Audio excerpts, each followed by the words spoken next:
Their easy path to the finals, do you think it's going to help or hurt Cleveland? It's really hard to say. I'm going to guess that it's going to hurt simply because once adversity hits you, if it's unfamiliar to you, it's very unpredictable as to how you'll respond to it. The only person that it's going to be predictable to is LeBron. Everybody else, they're going to have their work cut out for them. And I think that, again, the rest is going to help them. From a physical perspective, they'll benefit because if you're playing less games and most of them are blowouts, and because of that, you're getting rested in the fourth quarter on top of rest during the off days, and you don't have to go any lengthy series, you're able to really have your body real fresh for the finals. The fact that Golden State and Oklahoma City, that series I'm predicting will go 7 games, who knows what kind of wear and tear that can have on the Golden State Warriors, assuming they win the series once they go up against LeBron in Cleveland. So from a physical perspective, I have no doubt that Cleveland benefits from such lopsided encounters like they've had this postseason. But in terms of adversity, when that hits you, what are you going to do about that? I watched LeBron struggle from the free throw line last night, Skip. Under normal circumstances, that's no big deal. Against Golden State, it's a very big deal. Yep. Why? Because they're not going to struggle from the free throw line. Steph Curry and Klay Thompson ain't missing clutch free throws. Draymond Green's not going to miss too many. I mean, all of these guys can go to the line and convert free throws. And so those elements, those little nuggets are very important in tight games because guys are going to get fouled, things are going to happen, and folks ain't going to be scoring or they're going to struggle in some way, shape, form, or fashion. And so my answer to it is that I don't know, but that's because of mentally, psychologically, Kyrie, Kevin Love, J.R. Smith, and those guys, I need to see it because I've never seen them in those situations before. Whereas with LeBron, I know he's been there. But physically, there's no doubt that Cleveland has a huge edge over everybody else because their bodies are going to be fresh for a 7-game encounter against anybody they go up against out west. Yep. I'm there. I think this is going to help, especially LeBron James, this easy path to the finals. Stephen A., speaking of fresh, did he not look fresh last night? Did he not look young and explosive last night, LeBron James? It's in part because there hasn't been a lot of wear and tear required of his 31-year-old body so far through these playoffs. And again, it's going to escalate next round. We know it. If play through it, because Stephen A., remember Game 4 last year in Cleveland of the finals? Cavs up 2-1. What happened in Game 4?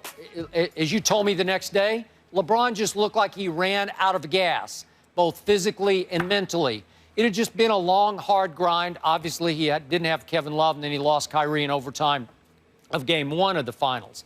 But are you with me on this? In all the years I've been covering the NBA, all the years you've been covering the NBA, I just can't remember a star, or in this case a superstar, having an easier path to the finals than the LeBron is enjoying right now. Is that fair? Can you think of a It easier seems that way. It seems that way. Okay, it seems that way. Yep. Think about this. Detroit, first round. That's a dangerous team because it's got talent. That was as competitive a sweep as you'll see. I think LeBron and company had to, it took a little out of them to hold off Detroit, but it only took 4 games to hold off Detroit. And my point is, in the end, Detroit was just too young and too inexperienced in closing moments to even steal 1 game from Cleveland. So, sweep. And then here comes Atlanta. They're just another one of those nice Eastern Conference teams without a takeover, game-changing star on that team. So it's no threat to LeBron James. Here comes Toronto, another nice Eastern Conference team, had a nice season, well coached, and they don't have that one proven takeover, dependable, trustworthy superstar who can compete with LeBron James, and obviously they don't have Valanciunas now. And LeBron got another huge break, as we've spoken of. Dwayne Wade looked fresh and younger and healthy. He was coming. and then all of a sudden Whiteside goes down and Bosch could not come back for the playoffs. Well, that's huge. Those were huge breaks for LeBron James, which leads to, I even look at, some people say, well, remember last year, I even called it, I think you called it also, a fortuitous run for Golden State through the Western Conference playoffs because they kept missing the point guards of each team, Drew Holiday in the first round. But I got to tell you, Anthony Davis was no joke last year. He only ran away with the PER championship last year. He was playing at an extremely high level. And then in round 2, remember last year, Mike Conley got hurt, but remember that series? Memphis was up 2-1 with a game to go in Memphis. I don't think that's easy. And then round 3, conference finals. James Harden was the player's choice last year for MVP. Dwight was there. I don't know. He said he was playing on a wounded knee. But still, that Houston team had just come back from 3-1 down to eliminate the Clippers.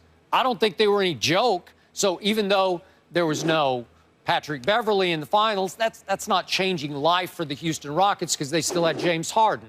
Then, of course, yeah, in the finals, Golden State got a break. No Kyrie, no Kevin Love.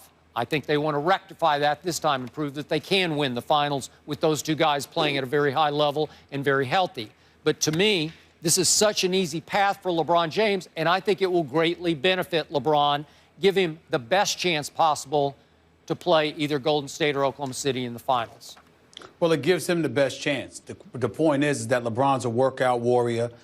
They say that, his home gym is, is like an LA Fitness for crying out loud or whatever. He works out religiously, takes care of his body exceptionally well, mandates that his teammates do the same, etc. So there's no doubt in my mind that physically speaking, the Cavaliers are going to benefit. The point is, though, the skill set of a Golden State Warriors, more so than even an OKC, is going to determine the difference to some degree because the games are going to get tight.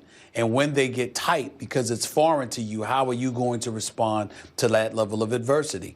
I don't know how they're going to respond because some would say to you, as long as you've got the energy, the fact that you've been playing is a plus. Whereas if you've got excessive rest and what have you, not necessarily rustiness, but the rhythm and everything else that you may appear to have, the level of competition is significantly greater come the NBA Finals this year than anything that Cleveland has faced. That's the difference here, and that's what I think you need to be concerned about. Remember the good old days of Eastern Conference playoff battles?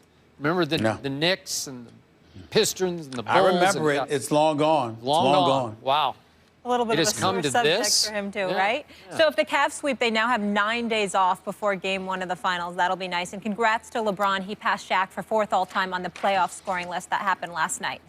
Up next, more NBA, but we are going to Houston. The Rockets may have found their new next coach, and Stephen A. cannot believe it. He will react to that potential hire after the break.